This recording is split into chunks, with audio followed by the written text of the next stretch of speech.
दोस्तों, हर साल TV channel पर या फिर न्यूज़पेपर्स में हमने ये खबर तो जरूर पढ़ी होगी कि यमुना नदी में 2 लड़कों की डूबने से हुई मौत, या कई बार ऐसी खबरें भी सुनी होंगी कि यमुना में आया सैलाब और हजारों लड़कों की हुई मौत।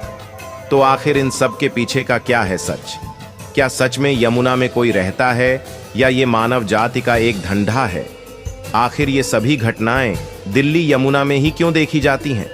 दोस्तों, हिंदुस्तान में बहुत सी नदियां हैं जो कि बहुत लंबे समय से बहती आ रही हैं, जिसमें गंगा नदी को सर्वोपरि माना जाता है, क्योंकि ऐसा माना जाता है कि गंगा में स्नान करते ही मनुष्य के सभी पाप मिट जाते हैं। और इसके अलावा अनेकों नदियां भारत में बहती हैं, लेकिन सारे मौतें यमुना की इस नदी में ही क्यों होती हैं? दोस्तों, हमने इस पर थोड़ी रिसर्च करी और कुछ तथ्य निकले हैं जो आपको चौंकने पर मजबूर कर देंगे। लेकिन उससे पहले आप चैनल को सब्सक्राइब करें और वीडियो को लाइक करें। दोस्तों, सबसे पहले हम पहुंचते हैं दिल्ली यमुना के किनारे। दिल्ली यमुना के किनारे बहुत से शमशान घाट हैं, जहां हर साल बहुत सारे लोगों का अंतिम संस्कार किया जाता है, जिसमें अंतिम संस्कार विधि के बाद मृत शरीर की अस्थियों को यमुना नदी में प्रवाहित कर दिया जाता है, जिसमें कई बार अंतिम संस्कार विधि ठीक ढंग से ना होने के कारण मृतक की आत्मा को शांति नहीं मिलती और उसकी आत्मा यमुना नदी में अपना वास कर लेती है। दोस्तों, इसमें हमारी रिसर्च ये कहती है कि यमुना किनारे बैठे पंडित अपनी विधि को पूर्ण रूप से नहीं करते, जिसके कारण आत्माएं पूरी तरह से मुक्त नहीं होती। अब इसमें होता ये है कि जो आत्मा भटक रही हैं, वो इसलिए भटकती है क्योंकि उनकी इच्छाएं पूरी नहीं हो पाती हैं, जिसमें आत्माएं जब किसी शरीर को यमुना में देखती है तो उसमें घुसकर वो अपनी इच्छाओं को पूरा करना चाहती है, जिससे डरकर लोग भागने की कोशिश करते हैं और आत्मा गुस्से में उन्हें पानी में ले जाती है। ये है पहला कारण यमुना नदी में जवान लड़कों के डूबने का। लेकिन दोस्तों, इसमें एक गुत्थी अब भी उलझी हुई है कि सिर्फ जवान लड़कों की बलि क्यों लेती हैं यमुना।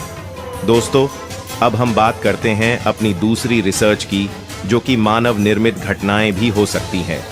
यमुना किनारे बहुत सारे गोताखोर मछलियां पकड़ते हैं, जिनका काम सिर्फ मछलियों पर सीमित है, और ये गोताखोर तैरने में माहिर होते हैं।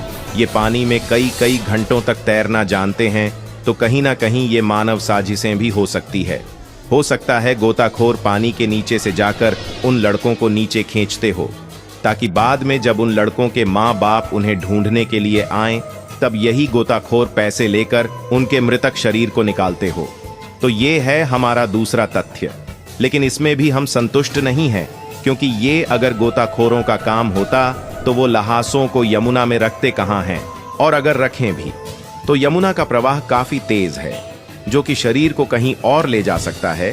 दोस्तों, अब हम बात करते हैं अपने रिसर्च के तीसरे तथ्य की।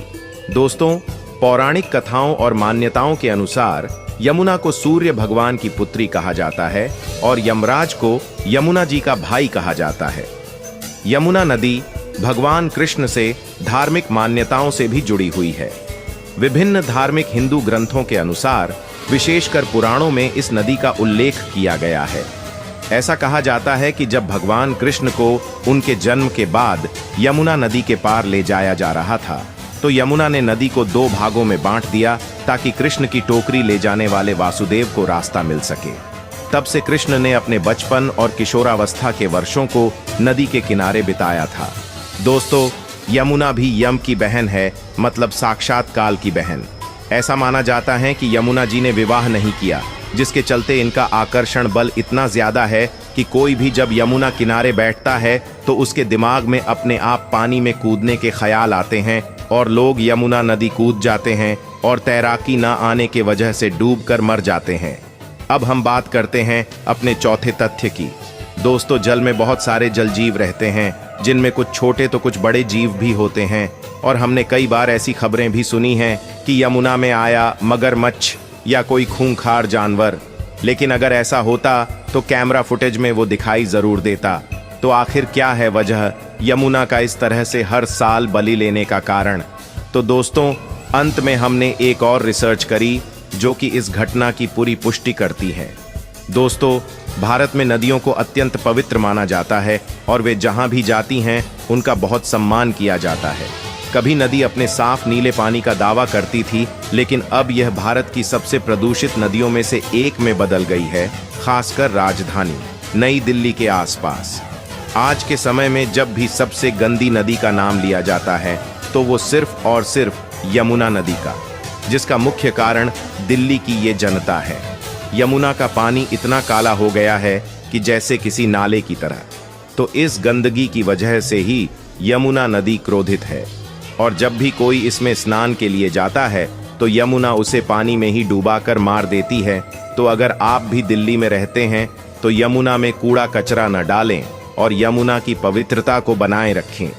दिल्ली सरकार प्रत्येक वर्ष यमुना को साफ करने में करोड़ों रुपए की बर्बादी करती है, जो कि कहीं ना कहीं हम लोगों की जेब से ही जाता है।